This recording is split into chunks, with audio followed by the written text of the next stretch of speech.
So like people from the street could connect to these things and like interact with the children through the toy. Um, so that's creepy. I But think it was the thing the with the ads though, I don't really see. I think I'm one of the only people in the world that just doesn't see that as a problem. I see it as a convenience. You're right, I do need dog food. As I don't, they're just trying to sell you shit. Everyone's always trying to sell you shit all the time. They don't really care about you. They just want your money. So I mean, targeted ads are efficient for people selling stuff and for people buying stuff.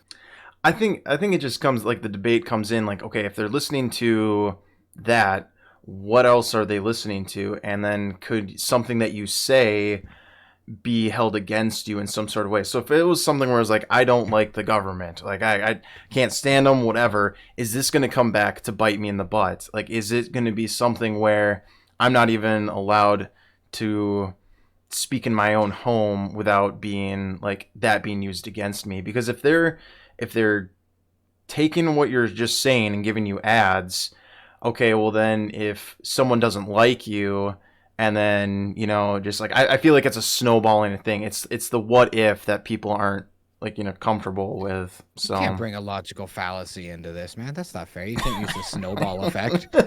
At no point in time has that ever been useful for fucking anything, man.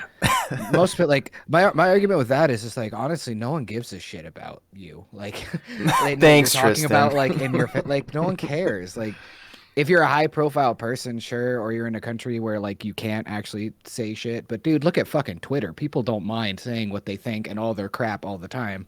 People air out everything anyway. There's so much fucking white noise that like it just I don't know, it's one of those things where you should almost have all information just there because there's just so much white noise shit that it becomes anonymity just through that. Yeah. I and What if you that's what if you committed a murder and had previously the week before talked about two-ply bounty? Like maybe they can bring that as like, oh, exhibit A. This guy was planning to clean up a lot of blood. He had 24 rolls equal 30. Well, I feel like that's the That thing would, with that would bite you in the court case. yeah. And see that's the thing like even with cell towers, like I don't think we thought about this, but look at how cell towers are used to pinpoint your location as part of like you did commit this murder. So like when it's like why were you in the middle of nowhere and the cell tower is like pinging your location and that's exactly where the body was. Why were you in that location? So it's just like, well shit, I shouldn't have brought my cell phone. Like you don't think that your cell phone's gonna Yeah. but like they can take that information. So what's saying that the detectives can't go to like, all right, oh yeah, he has a Google Home. All right, let's go to Google. You guys keep the recordings of people's homes, and they'll be like, yeah, sometimes, Oh, hey, did he say anything?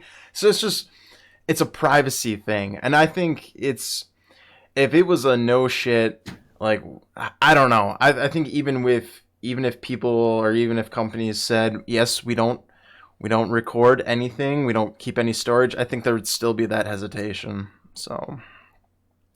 I mean, it's, I can do weird things in the woods. I mean, like, it doesn't mean I'm a murderer.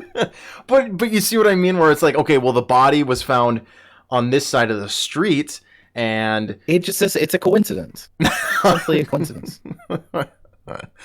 I don't know. I like I said, I think the Google Speaker things, it can be a good thing, but it can also be.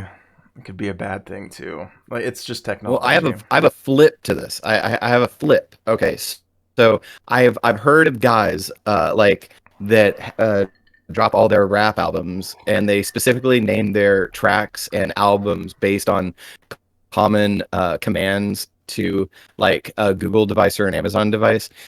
So there are these guys that rack up huge amounts of views because sometimes out of all of these machines that are out there, they'll get it wrong sometimes and just go to Spotify and play their really shitty rap.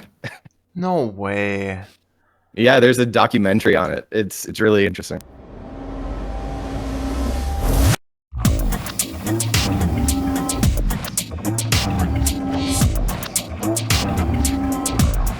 That is Epic